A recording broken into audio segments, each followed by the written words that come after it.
रायगडच्या पालकमंत्रीपदाचा वाद आणखी चिघळण्याची शक्यता आहे। शिवसेना शिंदे गटानं रायगडच्या पालकमंत्रीपदावरती दावा केलाय।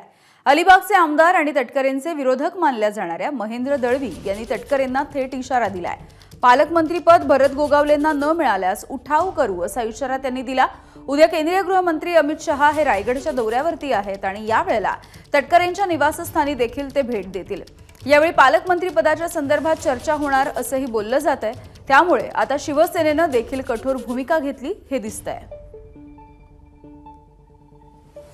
अलिबाग मुरुड मतदारसंघाचे आमदार महेंद्र दळवी आपल्यासोबत आहेत। साहेब, काय सांगाल, उद्या केंद्रीय गृहमंत्री अमित शहा येत आहेत आणि त्यानंतर रायगड जिल्ह्याचा पालकमंत्रीपदाचा देखील तिढा सुटेल असं म्हटलं जातंय।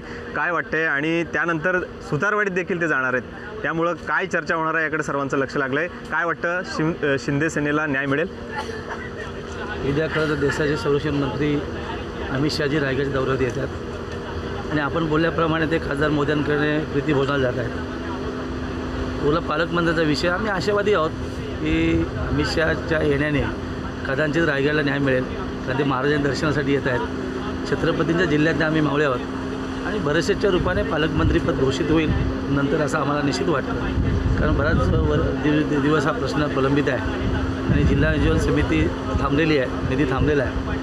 त्यामुळे अनेक नेत्यांचे वक्तव्य मी ऐकलं, खऱ्या अर्थाने रायगड जिल्ह्याला न्याय मिळण्यासाठी 12 तारखेनंतर जी वस्तुस्थिती निर्माण होईल त्याप्रमाणे बरेचशाच्या रूपाने पालकमंत्री घोषित होईल असे आम्ही सगळे आशावादी आहोत। बरेचसे 4 टर्मचे आमदार राहिलेत, मागच्या वेळेला खऱ्या अर्थाने बरेचसे मंत्री राहिले असते तर त्यावेळेस पालकमंत्री झाले असते आणि मग 4 टर्मच्या आमदारांना द्यायचं की 2 टर्मच्या हा मोठा महत्त्वाचा विषय निश्चित आहे आणि म्हणून स्थगित दिली। आम्ही आशावादी आहोत आमचे नेते शिंदेसाहेब या संदर्भातला निर्णय नक्की घेतील आणि योग्य निर्णय घेऊन रायगडला न्याय देतील आणि म्हणून रायगडला जाग येईल असं मला निश्चित वाटतं। आणि जर तसं नाही घडलं तर रायगडची परंपरा आहे की रायगड हा नेहमी लढवई आहे आणि उठावाची भूमिका रायगडमध्ये सुरू झाली, कदाचित त्याची पूर्वती होऊ नये या संदर्भात वरिष्ठ नक्की निर्णय घेतील आणि मला आशा आहे की माझ्या जनतेला भरोशाच्या रूपाने निश्चित न्याय मिळेल। एबीपी माझा, उघडा डोळे बघा नीट।